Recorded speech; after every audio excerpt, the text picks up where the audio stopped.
Okay.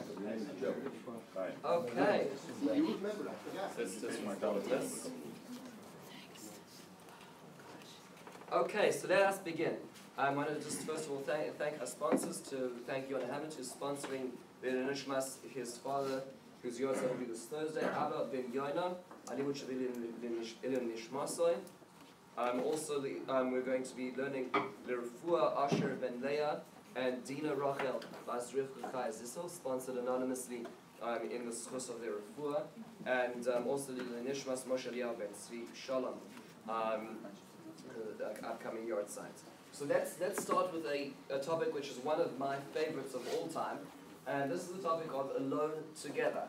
Alone together sounds like a little bit of an oxymoron. It doesn't seem like it works together, but in fact it is a very fascinatingly related topic. So here we go.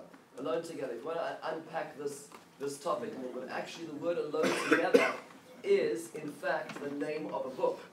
How did I get to this book? This is a book written by a person called Sherry Turkle, just came out about 3-4 years ago, and it happened to be, Alan just mentioned to me he was in Riverdale this week with your Lord Jonathan Sachs. So a few years ago, when I worked at YU, I had the opportunity of escorting Rabbi Sachs between different lectures that he was giving on the YU campus, and we were talking about technology, and I was walking with one of the deans, and we said, you know, what do you suggest about all the advent of current technology and the social impact? So he said, you should really read this book called Alone Together. And when you get recommendations from Jonathan Sachs, you read them.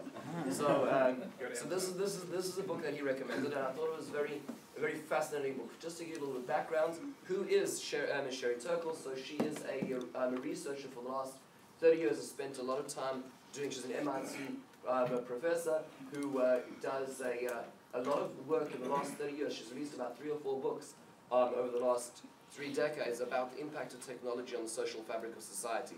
It's fascinating because it's really at the apropos time where the pace of change in the last 30 years has been incredibly exponential. Changes have been so vast and so drastic that it takes us a little bit of time to actually catch up with what we're doing. You know, what I'd say is in a certain sense, if you think about what the Industrial Revolution did to society, the digital revolution is doing to society today, and that is that the Industrial Revolution was so exciting and so financially viable and successful that changes were made before the impact of the changes were understood. And so therefore what ended up happening was we spent a lot of time retracing our steps afterwards to understand how we'd destroyed certain things in society because of the excitement of the new. So in a certain sense, she also takes a lot of work, and not just an anecdotal, oh, this is just woe is me and wringing hands, but more actual research into the advent of technology online. So she has two observations that she makes. One set of observations are ones we're more familiar with and one less familiar with. So as an example, modality of communication. This area we're more familiar with the research that she's done. However, the second one is a little more disturbing. So let's jump straight into it. Home phones, right? So we don't have any home phones that really are operating today. You remember in the good old days it used to have to be that, a guy wanted to ask out a girl. So the most terrifying thing would be to have to call her house, right? Because you never know who's going to pick up the phone. I mean, you have to explain who you are in order to be able to get to speak to the girl you saw on the school bus. Very difficult. Today you don't have such issues. Why? Because everybody has a cell phone. Hit me up. There's no longer a problem of numbers and who's going to pick up that number anymore. Because everybody in the house is wired. Everybody's got their own cell phone, their own device, or online or wherever it is. And so you can reach whoever you want to reach exactly when you want to reach them. There's no longer the means of communication that needed to be in terms of calling a house as it used to be. Which also, by the way, impacts timing of communication as well. With a home phone, you used to have to stop calling at 9, maybe 9:30, depending on how the family rules operated. Today, there's no end to the lines of communication that you can have with other people, and there's no beginning. You can text. I got a text last night at 1:30. Happened to be up, but I mean to say that you now are able to communicate with people whenever you want to, because you can say whatever you want whenever you want to. They could see who's calling. And they can see exactly. They can also decide who's calling without having to pick up and pretend that they're an answering machine. Then, just in terms of the texting and the texting generation, it's an interesting thing. You know, it used to be that in order to speak to people and to work things out, you needed to call them to set up a meeting, and if they were not there, they just simply weren't there. But today, it's interesting that texting has taken on almost a predominant way of communication. And by the way, included in this is WhatsApp and Slack and all the other goodies that come with it, all either professional networking or social networking that we have. It's interesting that just to consider some differences in what's going on here. How many times have you had a moment where somebody calls you and you can't answer, and then 2 seconds later you get a text? Right? And how many times do you do that? Because think about what you're actually saying essentially. Well, what is that? What are you socially saying at this point in time? Is I can't get a hold of you, right? But I don't care to wait long enough for you to listen to my voicemail, because I need you, even if you're in the middle of a meeting, to recognize what I've just need to tell you, right? And I'm going to tell it to you. You see, because in texting, there's not as much of a conversation. There's 160 characters worth of telling people, right? And you can tell people things whenever you want to tell them things without necessarily the emotional investment of having to have a conversation and niceties of the conversation. You don't have to ask how the weather is and how the sun is and all those kind of things, right? What was that? You don't know if they got it already. You don't know if you get it, but it's enough because I can unload what I need to. It's interesting, actually. There was a few years ago, there was a little documentary. I don't know if you call it a documentary. A video that was released. There was a British narrator called Look Up. I don't know if anyone remembers. It's really worthwhile. Check on the internet. Look Up. It talks a little bit about the social dynamics of today, and the whole point is look up from your devices. But one of the things that it has was very, very painful to watch. It was a story about a girl and a guy, and you know she's walking through the park, and he doesn't know where he's going, so he asks her for directions. And then the story throughout the video is how they go out, they get married, they have their first child, and all this milestones in life, and their child first goes to kindergarten and then high school, and it goes through to the point where he's on his deathbed later on, and she's there, and the life they've had together, the pictures of the wall behind them. And then the video said, but none of this happened, because when he was in the park, it goes back to the original scene, and instead of asking for directions, he was using Google Maps. And there's like this terrible, he wasn't looking up, so he never met the person he was supposed to meet. That was the video. It's a very sad moment. There's cartoons about this. Are they texting each other? They could be talking Are they texting each other? So do you mind if I strap your PDA to my forehead so I can pretend you're looking at me when I talk? The fact that we're in different places when we're really in one place. In fact, I was speaking to somebody who ran an SSY Shabbaton recently, and there was one kid who was sitting in the lobby, and he was on his computer or his phone. And so one of the advisors said, look, there's 200 kids on the Shabbaton in the hotel. Why don't you spend a little time with them? So he says, I am. He was on Facebook with them, but he didn't need to be there necessarily with them. The modes of communication have changed. They say today, and I guess it depends on the area, but today on the school buses, they have less problems in terms of wild and rambunctious kids, because they're all there, instead of sitting and speaking to each other, they're all texting each other. Right? So meaning that just the modes of communication have changed. Now, this is one phenomenon she noticed, without judging. These are just the note of what she notices. The other is the modality she notices, which is something a little more disturbing. It's something we're perhaps not noticing, but if you're reading the news now, you're seeing the arrival of this more and more often. And that's called the robotic moment. What is the robotic moment? So it's interesting. He has an example. An example she gives us. This is anecdotal, but they're in a line waiting for an exhibit in the Museum of Natural History, and in the exhibit is these Galapagos turtles, and so everybody's waiting and waiting and waiting. So while they're waiting, they start, everybody's talking, and there's this one turtle that's kind of hiding and won't come out. And these huge turtles, and so one of the kids says to the other kid, he's like, why don't they just have a robot? I mean, it doesn't come out when you need to. It's got dirty water. Why don't we just hire a robot turtle? And the problem with that is that, meaning to say that there's a willingness to bring into society to replace something really living with something which is just sort of replaces it. Just other examples, just in terms of the movies recently. So we're all familiar, I'm sure, the Robin Williams movie Bicentennial Man. The theme of the movie was where there's a robot who's created, and for some odd reason, the robot has more emotions than regular robots. There's some sort of some wiring thing happens, and this robot has a consciousness, and he starts building a relationship. He builds a relationship with his master, and then she grows older, and then their son, and then the daughter, and slowly but surely he develops the technology to become more and more human. So he replaces, he first of all installs more facial expressions, so he'll express the feelings that he's feeling. And then he creates skin, he creates organs, and he starts marketing them to the world. So humans start taking the organs that he's producing to replace theirs when they start falling apart, and he starts investing in himself more human organs. And at a certain point he appeals, he gets married to the granddaughter, Portia, of the person who was his original master, and he makes a plea to be constantly human in front of the International Council of, I guess, Human Rights.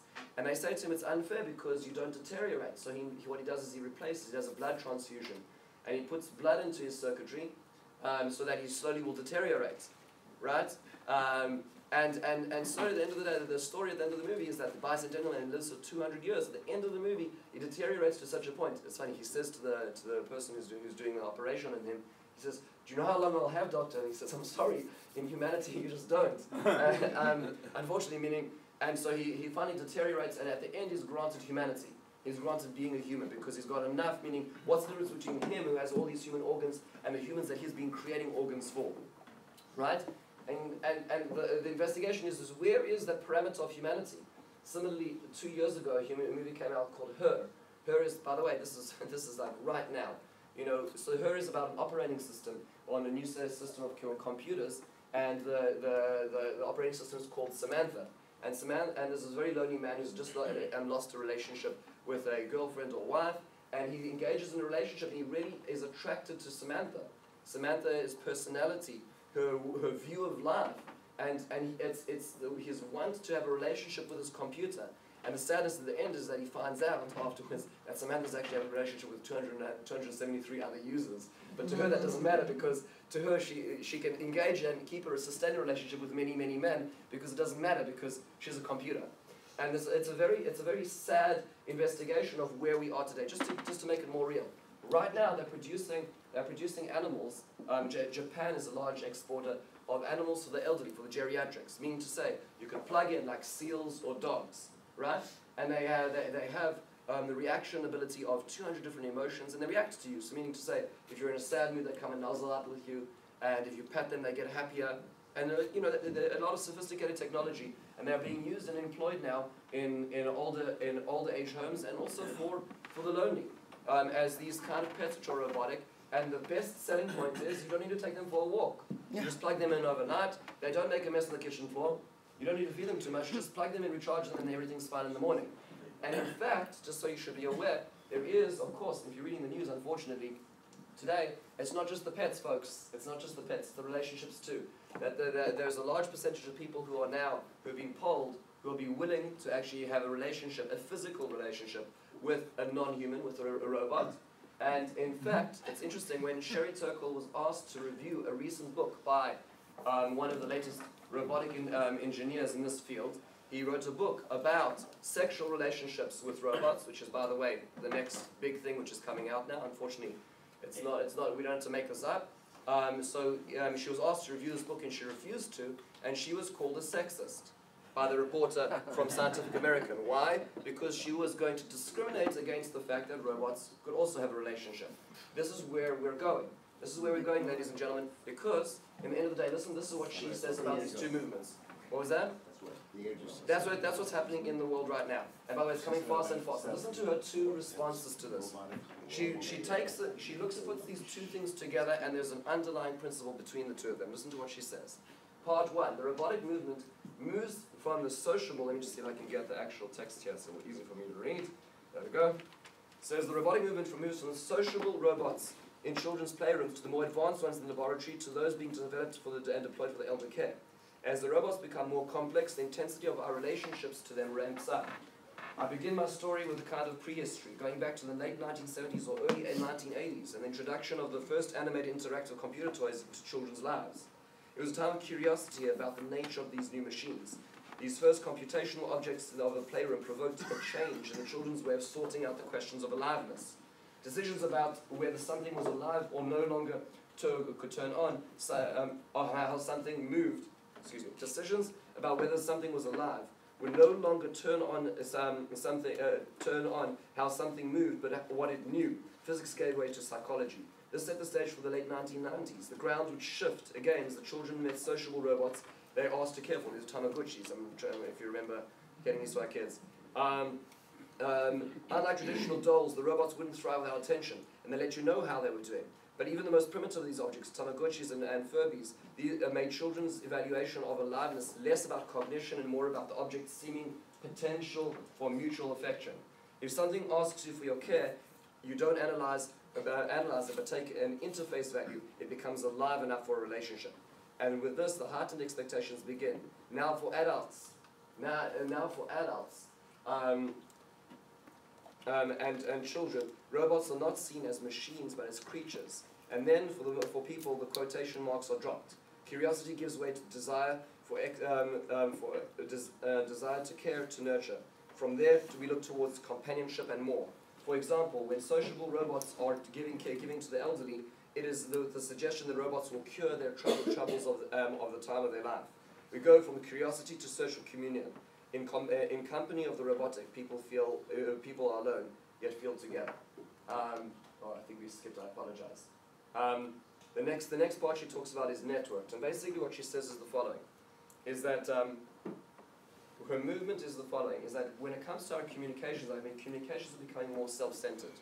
Meaning, when we're able to get to the person we want to, just as we want to without niceties, and able to say what we need to say and unpack it onto them, or post it to the world without the repercussions of having to be accountable to what we say necessarily, what essentially is happening to our relationships is, our relationships become so I-focused. I can unload or do what I need to do in order for you to get the message that I'm sending without necessarily going through the emotional network or the emotional investment of relationship in the first place.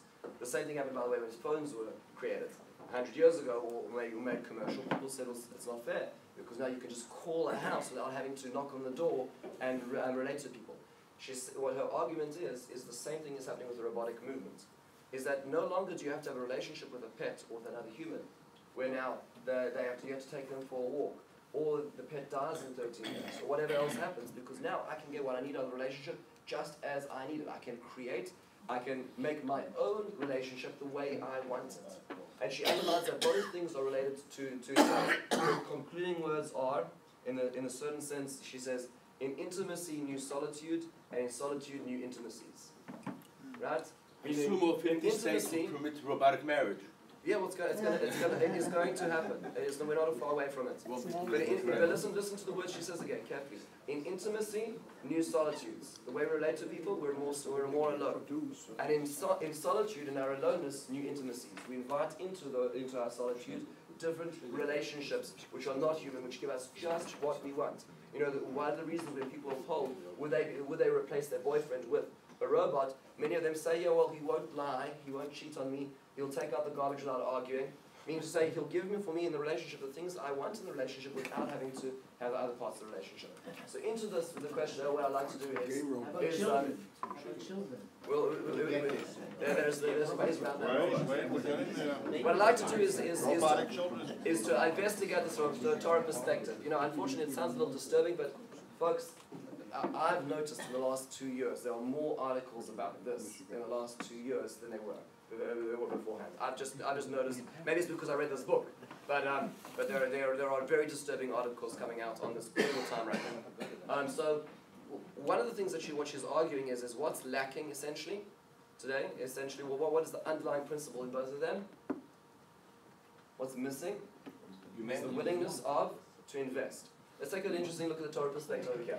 You know, we're coming back to Pesach. Forgive me just to spend a little time on the Rasha. Why is the Rasha so bad? The Haggadah gives us these 4 paradigms, archetypes of kids, and it's the Chacham, the Rasha, the Tam, and the Sheni Yoter Rishon. How do we know it's the Rasha? Meaning, like, are we just sort of, you know, we need a straw man? How did the Haggadah know that we have a Rasha? What was that? Okay, so the Haggadah tells us the following. The Haggadah tells us he excludes himself, right? So this is how the Haggadah says it. It says, Rasha mahu oimer, ma avodas lachem, lachem v'lo loy. So the Haggadah is pretty clear. The reason why is the Rasha is because he refuses to be part of everything else, right? He excludes himself. Makes it a little more difficult to understand the Chacham because the Chacham also excludes himself. He says, Eschem. Okay, so you need to do a little fancy footwork there to understand how the Rasha and the Chacham doesn't differ. That's the classic answer. Happens to be there are other answers. There's another answer which is actually offered by the Mishnah Chachma. The Mishnah Chachma, Rav Meir Simcha Devinsk, says the following. He says, how do we know that there are 4 sons in the first place? Just doing this very briefly. How do we know? Because the Psukim in the Torah indicate that there's 4 interactions we'll have with our children about Yetzias Mitzrayim. That's how we know. And then when we look at those Psukim, we can work out what the personality of the ask is. So look at the Psukim of the Rasha. Here it is.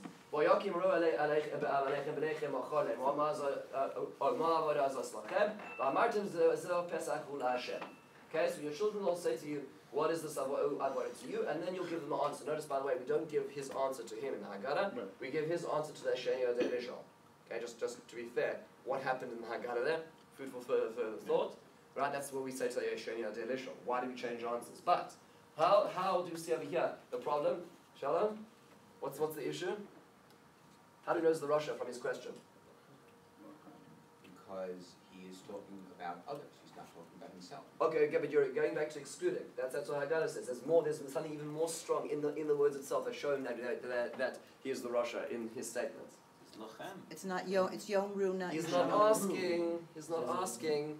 Look, the Mishnah Chachma says, Ki yamru aleichem b'neichem. Your sons will walk in. What is he doing? He's making a statement. This is what I think. What is this for you? And he walks out. He's not interested in the answer. You understand? So the Mishnah Chachma says, you need to go back to the Psukim. He's just telling you, he's making a statement. He doesn't care what you have to say. That's another indication. Third indication, yes. By the way, just on that point, the response of the Torah is not to the Russia. Correct. The response of the Torah is to the person. It says, good. Because it says, what you're supposed, because his behavior reflects your behavior. That's because the problem is that because if you put it before that is the Shmarta Avodah Azosh. It's a reflection of he responds. Correct. So you're right. The thing is that when we respond to him, we don't respond to him. We respond to the Shani Yodei. The question is maybe an influence issue. But I don't want to get too caught up in the Pesach thing because there's one salient point I want to just catch, and that is the last one, which is a very unusual pirush, and most people don't know this. If you look at the Yerushalmi, the Gemara Yerushalmi also talks about it, and this is what the Gemara Yerushalmi says. It says, and again, the screen is a little smaller here. Let's see if we can get it a little better. Okay. Ben Rasha Mahu Aimer. It says, Ma avodah azos lachem, ma torah hazeh shatem matrichim aleinu b'chol shana v'shana. What's the way they translate the word avodah? Tircha. What's tircha? Tircha is bala. What is all this? Responsibility, Mom, you spent so long. Like how long did you spend cleaning the kitchen in the house? Dad, you drove to Lakewood to get the matzahs. Let's just chill out a little bit up here. What's the point of all this? You're getting very excited about all of this. And the problem at hand with the Ben Arasha is the way he views the whole system of Judaism, which is he views it as a burden. Do you know something interesting? Rav Sachs says this. This is such an interesting thing. Out of the 3 regalim, right? Pesach, Shavuos, Sukkos. Which of them is the one that's the most work? If we just put them into 1, 2, 3. Highest amount of work for all those 3 regalim is, of course, Pesach, no question, right? What about second? Sukkos, because you have to make the sukkah, you get the aramim, and then the last one, of course, is Shavuos. I mean, cheesecake and staying up at night. It's okay. It's not quite the same as Sukkos and Pesach. So here's the question: which of the festivals, if you were to tier them 1, 2, 3, is the one which is most remembered by the unaffiliated Jews? Number 1 is Pesach. Number 2 is Sukkot. Number 3 is Shavuos. Isn't that fascinating? That it's the same order of the amount of work invested as to how much it resonates throughout the generations. Is that fascinating? Meaning to say, what my avodah zos lachem, the answer is this is your tradition. This is how you make tradition. When you invest, that's the answer. If you think about what's going on over here with the Ben Arasha. There's many experiments which are done with this. Dan Ariely has a book, and he talks about where they did an experiment where They had kids in college do different projects and then get involved in an auction. So some of the kids had an opportunity of making and having to learn origami. And on the auction were also origami birds or whatever, or forms. They found that the kids who had to learn how to do origami offered higher bids for the origami creations because they had to do it themselves than the ones who hadn't. Why? Because they invested. And they found that the kids who had to do it without instructions paid higher bids than the ones who had instructions because, again, more work. What the problem with the Ben Arasha is what the problem with today's generation is that we're replacing work with the ability to be able to access things easier. We can have communication in an easier way. We can replace our relationships in an easier way. That's perhaps one of the Achilles heels. What I like to do is the following. Oh, that was Pesach and that's origami. I want to focus on two things over here. And that is the alone together itself. In this aspect of work, there's two aspects of relationship which demands work. Number one is alone, and number one is together. Let's focus on each one by themselves, okay? So, forgetting the Pesach for a second, the need for alone. Okay, we're going to talk about the need for alone and the need for together. The need for alone actually comes from yesterday's parasha. Okay, the Torah talks about the word levadoi a number of times, the word aloneness. And in certain places it's negative, in certain times it's positive. So let's take a look over here. Where was it yesterday? Okay, so we have the time where Yaakov is stranded alone. And he struggles with this nightly spectre. We talked about this a lot. This is one of the most fascinating moments in the Torah. Is this positive, negative, or neutral, folks? Is it what?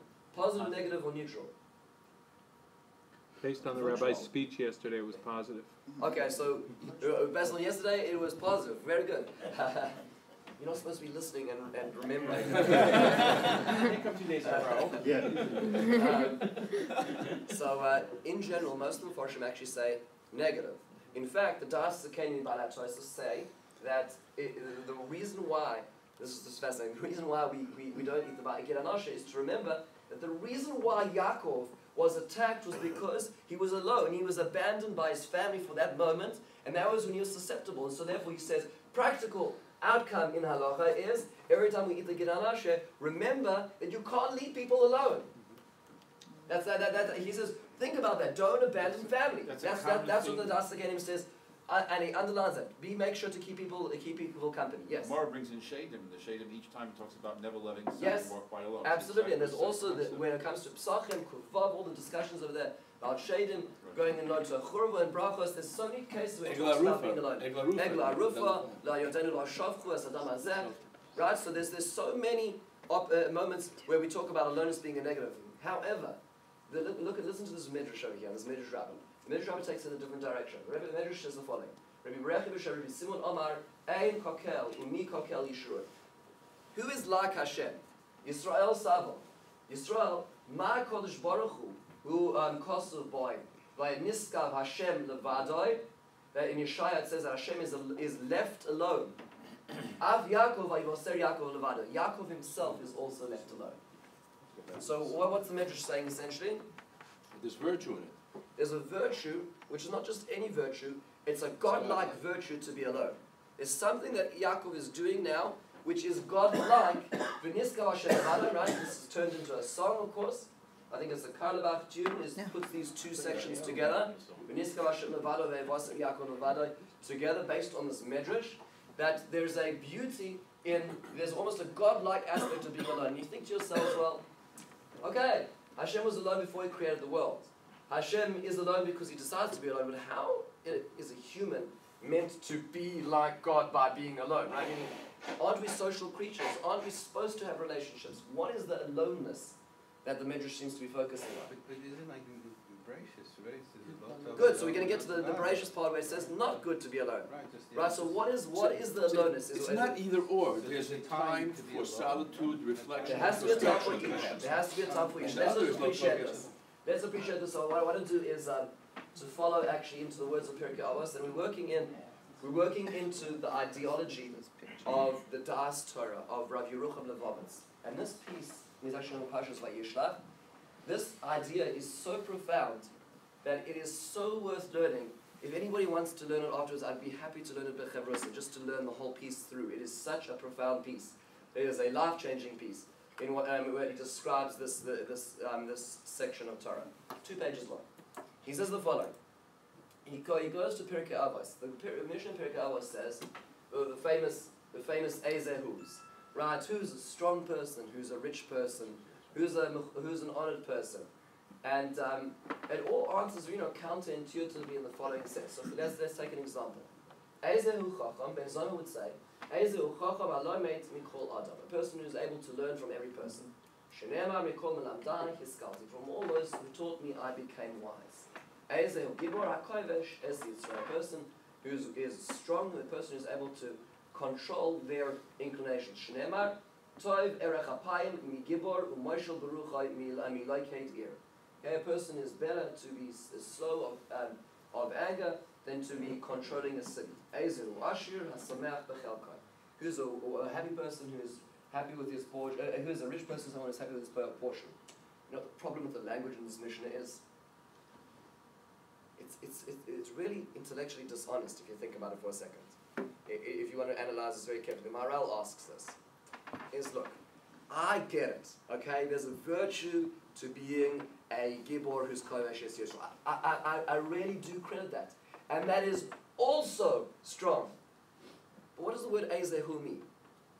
Ezehu means who is the, which means to say, what is the Mishnah essentially saying? The Mishnah is defining to the exclusion of all else these people. But that's not fair. Let's be honest, right? The football quarterback, and the little Jewish boy in high school, you know what I'm saying?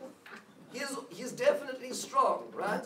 You can't tell me that he's not strong. I can tell you that somebody else is also strong. I remember when I was in 10th grade, there was, we patched together a rugby team, and it was under 16 rugby team. And then you have to understand, Jewish boys, the reason why he doesn't have a football team. So like we submitted our rugby team, and I remember one guy came back. It was the day we sort of patched together a team. They played against one of these Afrikaner schools. Afrikaners were the Boers, the good old Dutch, and they've been playing rugby since they were 2 years old. They played rugby before they could walk, and I remember he came back. His whole face was grazed down the side. I was like, Brad, what happened? And he said, well, I got hold of the ball. I said, well, what was the problem? He says, well, the other guy also did just carry on running, It's like, that's what happens, in a certain sense, I understand, it's nice, you control yourself, that's also strong. But that's not the only strength. That's not the only riches. You're saying, I'm a lamed mikol adam. You have a very nice, adel kind of guy who really learns lessons from everybody he meets on the street. But he hasn't finished, any book in his life. So like you're telling me that disqualify anybody else and he's the only wise person doesn't make sense, as the Maharal asks. So what the Da'as Torah says, or what Rabbi Yerucham says, is the most incredible insight. This is Rabbi Yerucham of 1873-1936. Is that if you think about this very carefully, what the Mishnah is talking about is not about wisdom, not about strength, not about riches necessarily. The Mishnah is talking about independence. And the point of the Mishnah is to tell you the following point, very, very simple, is that you can never truly be an independently or objectively wise person if it's about amassing knowledge. Because at the end of the day, it's all on a relative scale. There'll be somebody who can amass more than you. That means to say that your wisdom is dependent on a relative scale. The only way, if you think about this as well, it's like our kids go to school and there's a particular Rebbe who's the great Rebbe. And we say it has to be, it's a zero-sum game. Either my kid's getting into that class or that's it, right? What are you saying essentially? There's only one way to learn. There's only one place that's good for me to learn. There's only one Rebbe who's good for me to learn. There's only one way I can get wisdom. What have you done to yourself? You've limited yourself to the circumstance to be able to become wise. The only way to be independently wise is to be a milamed mikol adam, that every circumstance teaches you. How do you become a gibor? It's true, you could be a hunk of meat, you could be 200 pounds, you could run at the fastest speeds, you could be the best quarterback at the end of the day. But ultimately speaking, your strength depends on your circumstance at this point in life and who you're playing against. A real gibor, says the Mishnah, the only definition of a gibor is a person who can be strong irrespective of the winds that are moving around them. That's a person who's kovesh es Yisrael, because that doesn't change once you've earned it. Nobody can change what's inside of you. Ezehu Ashir. You can have the greatest earning or the lowest earning, but what do you have control of as independently is the way you view it, which is Ezehu Ashir Samech V'Chalkai. What he's saying over here is the way we read this mission is not about these items per se, but rather about independence. What Rabbi Yerucham says is, what is the levadoi? In which way are we like Hashem? How are we really alone? Is when we can be alone, when we don't have to depend on other people. Is that amazing? I can be alone by being truly Gibor, by being truly a Chacham, by truly being dependent on myself. Think about it for the next moment. The moment that somebody's late for a meeting and you're left stranded in some sort of awkward situation in somebody else's office, or in your office, or you're waiting for somebody to meet somebody somewhere and you're outside. What's the first thing you do? As of course, your hand slips to your pocket and you're making sure that the emails are taken care of. When's the last time that we've ever had a chance just to sort of sink into ourselves, just be ourselves, just be independent, just be a levadai? There's moments where you can just be yourselves without anybody else influencing or blowing you or swaying you. That's the levada that Rabbi Yerucham was talking about. That's the niskav Hashem levada that Yaakov was able to achieve. A very, very high moment of independence. That's the one on the one hand. This is the need for alone. And now we return to Sherry Turkle's side, which is the need for together. The need for together, of course, starts, Avi pointed out just a second ago, the first levada the Torah talks about, the exact same word, is negative. It's the first thing that Hashem actually says is not good. Everything's good. There's light, good. There's on the third day there's waters, the waters, the lands, and then there's grass, good. Right? Everything's tov. Until finally, the first thing which is not good is it is not good for humanity to be alone. No good. What's the resolution to the Levado's problem is Ezer Kenegdoi. Problem with reading this pasuk is it doesn't make sense, right? Just to appreciate the directions of energies over here. Ezer means help. Kenegdoi means against, right? So it's going in the wrong direction. I mean, it's a tug of war. You're not going anywhere if there's an Ezer and there's a Kenegdoi. What does Rashi do? Rashi says very simply. Rashi we all know very well. Rashi says Ezer Kenegdoi Zachar Ezer lo Zachar Kenegdoi. What Rashi says is that in every relationship, this is very important, every relationship has a fork in the road. And that is the tone you're going to set for it. If you decide you're setting a positive tone in this relationship, the relationship often reflects that. In a good, we'll call it an unabusive relationship, or in a relationship where each person is setting the tone,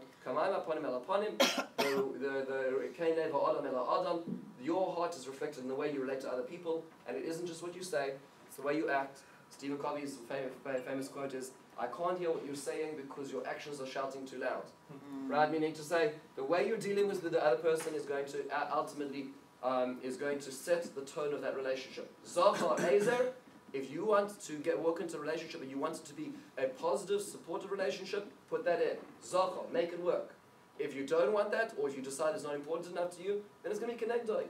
You're always going to have difficulties in that relationship because you didn't invest in it. That's what Rashi says. Beautiful. But it also could be complementary because Kenegdo means to challenge, so it could be that, her or whatever, his Ezer is also there. Okay, good. So let's investigate what you're saying in just a moment, David. Because I wanted to open that up. Let me just ask you a quick question before we get there. Rashi, how many people are we talking about over here? How many relationships are we talking about? That point is just Adam Chavim. No, but I'm saying Rashi's unpacking Ezer Kenegdoi. How many options are we talking about? Two options, two separate relationships, if you think about it. Meaning what Rashi's saying is, the relationship could either be an Ezer relationship, or it could be a Kenegdo relationship. How? Zachar, meaning the choice is yours. Okay? How are you going to set the tone? However, maybe it's one relationship, like you're talking about, Amy. So here is the words of the Netziv, Rabbi Naftali Tzvi Yehuda Berlin, who wrote his Pirush on the Torah called the Hamek Davar. He says the most unbelievable thing. It's one relationship. And in the same relationship, you have both. He says, Mishum. Generally speaking, nobody thinks and feels the same way. If you have met somebody who thinks and feels the same way, please let me know. But until now, as the Gemara says, just like their faces are different, so too their emotional makeup is different. That's just the way it works.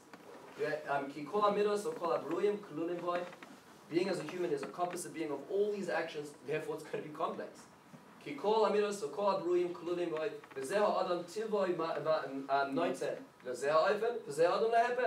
We have different likes, we have different wills, we have different aspirations. Good.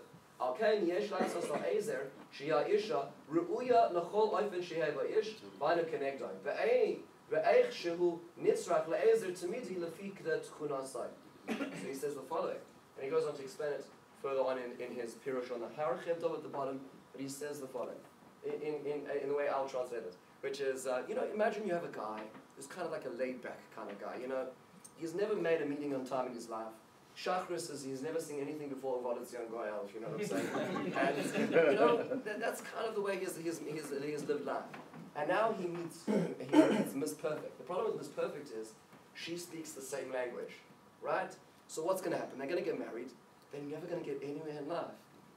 They'll both run out of bed at 10:30 every morning, they'll never be able to do anything. It's not going to work, right? Imagine on the other side, you have Mr. Hardy Strung, that everything turns into a big issue, right? And 1 minute late, or things aren't working out 100%, everything's going to be like, it gets very, very...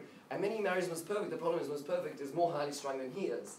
So you can imagine what happens, It comes time for, it's interview season, and she's on the floor crying, and he can't get out of bed, and they're paralyzed in fear for, it doesn't work together. What do you need to do? You need to have a relationship where you have a little bit of balance, right? Where if he's kind of more laid back and she's a little more highly strung, what that means to say is she's going to kick him out of bed early. He's going to relax her a little bit if they can make the relationship work, or vice versa. In different ways, there needs to be some element of connectoi and some element of azer, because the only way we grow is when we have a connector. If you think about what's happening in the robotic movement, what essentially they're doing to relationships is they're saying, let's have a relationship which is only azer. Meaning, only give me what I want in this relationship, whether it's physically, whether it's emotionally. I want a relationship where I can get what I need in this relationship without having to have a tension of the fact that, the dishes need to be washed, or it needs to be taken for a walk, or whatever else it is in that relationship that I need. So what the Torah is saying at the very beginning of its discussion of relationships, because here it is, folks, here it is. This is where relationships start. Is I need you to have, says the Torah, both a loitav and levada. It's not good to be alone. You need to have togetherness. But what's the togetherness? How does it function? It functions where there's an investment and there's an outcome. There's a connector and an azer. At the same time as having, we're not going to do the hachadot for the sake of time.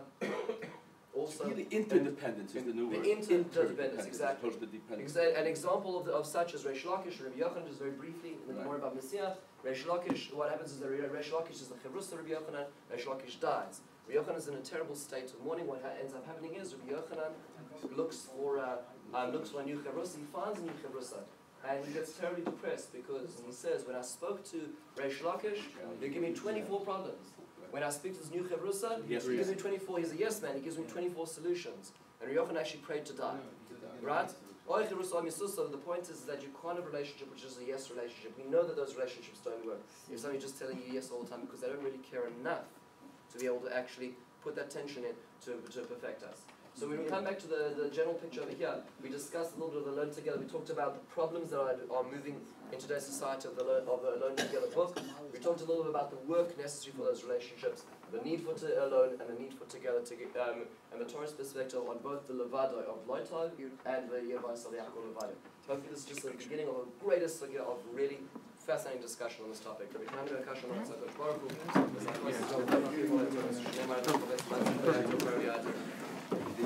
I got it, huh?